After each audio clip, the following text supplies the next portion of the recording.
The Long Way Home, Chapter 24, The Wrath of Kith. In a low, squat, unassuming, but still aesthetically pleasing three-story building in the city of Gregory on the planet Even Better, Texas, a haggard staff sergeant tried to remain his calm in the face of a frothing crowd of angry Texans, all pressing their way to his recruiting desk. He still found it funny that they still managed to form an orderly queue despite all of the shoving and elbowing. But he guessed that was just Texans. The news had broken, and the civvies had taken it well. He'd heard that California Buono had riots all across the planet. However, here, yet another furious Texan, a red-faced human with a 16-gallon hat and a 12-acre moustache, puffed at his chest and shot something. The staff sergeant cut him off by asking, "If you're here to join the Republican Naval Infantry, you'll need to fill out the forms on this tablet. While you might have preference for this particular MOS, the R&I is no way guarantee your chosen career path. Once you're finished, please return the tablet at Desk B." "Well, all right, son," the Texan huffed irritably as he took the tablet and stomped off to the small lounge area where a knot of similarly furious Texans were heartily noting down their information and entering the identification documentation. The staff sergeant sighed as he looked at the throng and sighed. For the first time in his career, he regretted not joining the SAR Corps.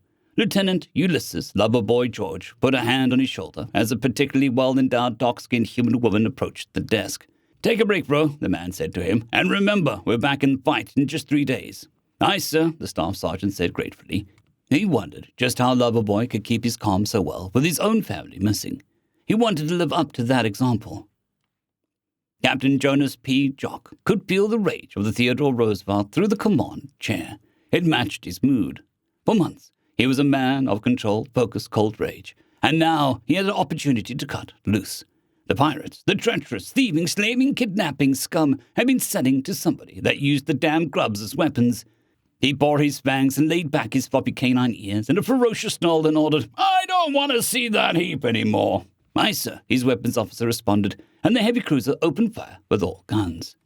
It took less than a minute for the pirate vessel to be broken apart by the fury of the Theodore Roosevelt, and Captain Jock's rage was far beyond sated. It had been years since he'd seen little JJ. But the Georges were his humans, damn it, just like the rest of the Jocks. He couldn't and wouldn't rest until the little boy was safe amongst the star-tides we sing once more. Collisions between starships were rare, of course, but they did happen occasionally. There could be all kinds of reasons why such an occasion might arise, from computer errors to poor maintenance to reckless piloting to any number of small mistakes that could have enormous consequences. It wasn't really MedTech Leah Volt's job to figure out why something like that cruise liner plowing directly into a massive cargo freighter, but the question burned at the back of her mind anyway.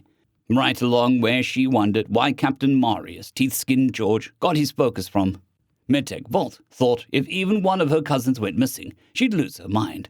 But good old Teethskin just kept on putting people from the jaws of the void like he always did. "Hey, Sunshine," good old Teethskin said to her as the rescue shuttle slowly aligned with a chunk of the ship that still showed signs of life within. "Get your head in the game. We don't have much time, and those people have less." "Yeah, I was just thinking," MedTech Volt said as she did the last-minute check on her rescue model power armor. "Where all those people have. I'm here, Cap. I'm here." "Good," he said as he looked over his team. "I'm wearing 2 hats today on account of what happened last week, but Hugh is going to be okay. I just heard from Medcom." MedTech Volt didn't realize that she'd let out a relieved sigh with the rest of the team until she was drawing breath again. But good old T-Skin was going on before anybody had a chance to say anything. "I know that most folk have the sense to get into vac suits when their ship starts breaking up, but we don't get to count on folks' good sense. We're to do our level best to prevent decomp, whether slow or explosive. Make sure that your portafield generators are tethered. Got it?" The shuttle rocketed as the graspers latched onto the chunk of ship, and the team said, "Got it." They had work to do. There was a storm on the surface, but a fire team of men in Lutre pattern amphibious power armor were untroubled by it as they swam along the seafloor in silence. In general, the R&I tried to avoid monoracial formations, even at the fire team level, and the Lost Boys in particular went out of their way to be as well-rounded as possible. However, there were specialist teams, such as the amphibious assault teams, which were dominated by the Lutre. Corporal Tig never really spared a thought for that, though. Mainly, he worried about not letting the colonel down. Not that he'd ever met the man exactly. However, he heard that Colonel Maxwell the Loyal George had led the team that rescued Max Stormborn. For just one man, the colonel himself went down and fought. True, in the R&I, everybody fights. and the commanding officers hit dirt or enemy metal before the grunts. But the regimental commander usually didn't go in to save just one guy after a company level op went tits up. Colonel George did. Corporal Tick wanted to be that kind of trooper that deserved that kind of commanding officer. The Fully Pirates submarine dock came into view from the murky water, and Corporal Tick shot forward to one of the fancier void view yachts hidden beneath the waves of the Oceana, with a feral grin plastered across his face. They were there to cut off the bastard's escape and get one step closer to getting the colonel's son and niece back. Tick thought that a man as loyal to his men as the colonel deserved a little loyalty back from those men, and was all too happy to be a part bringing down the hammer on pirates in a show of that loyalty. The four markers hadn't felt so enraged in all of Captain Lena Malone's entire life. Sure, the stuck-up Republicans were making a lot of noise about one of their little golden children going missing and all, but they seemed to forget, somehow, that the filthy kidnapping pirates had attacked a merchant passenger liner ship to do it. Sure, attacking a Star Sailor vessel was as good as declaring war on the Republic. But it was also as good as asking for the Chef Malone Company to come relieve you of all your dues and loot, along with your lives.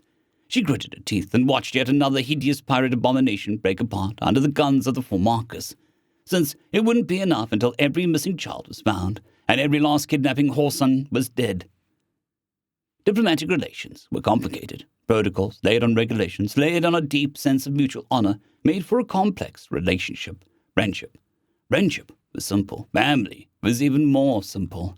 The simplicity of family for Lord Admiral Brickstraw Driller was mainly due to the family tradition of ignoring technicalities and just calling family members outside of the immediate family cousins, aunts or uncles, or nieces or nephews as seemed appropriate. So while the event of adoption that tied them to his Terran family members was 6 generations back, his older cousin coming to the Among the Star-Tides Rage was as close to a reunion as if their fathers were brothers. Lord Admiral Brickstraw had towered over his older cousin and the pack of nieces and nephews the man had brought with him. A crooked, knowing smile was across Brickstraw's blue face as he said, "You didn't bring your wife." She insisted on being the captain. Major General retired Lawrence the Anvil George grunted with an annoyed scowl. "It's her own fault that she has to stay behind." Lord Admiral Brickstraw, of course, thought that the skull only served to make the old man look even more adorable as he had spoken the proper ritual greeting. Honor to honor, blood to blood, spirit to spirit. We set our sails into the gale. Welcome, brothers in arms. That had been nearly 2 months ago, and Major General retired Lawrence the Anvil George, Sergeant retired Samwise Cookie George, Corporal retired Tyre the Blue George, Specialist retired Emily Sawbones Jackson, Sergeant retired Calvin Inevitable George, Captain retired Bill Comes Due George, and First Lieutenant retired Victor Doom George were all currently hurtling towards a massive hulk of a pirate station in boarding torpedoes, along with the rest of the vengeful vanguard. The retirees put the active duty members to shame. End of chapter. I'd greatly like to thank our Tier 5 channel members, Casper Arnholt, John Creighton, Manatharia, 050, Dragzoon WRE, and Elijah Silvercross. Thank you very much.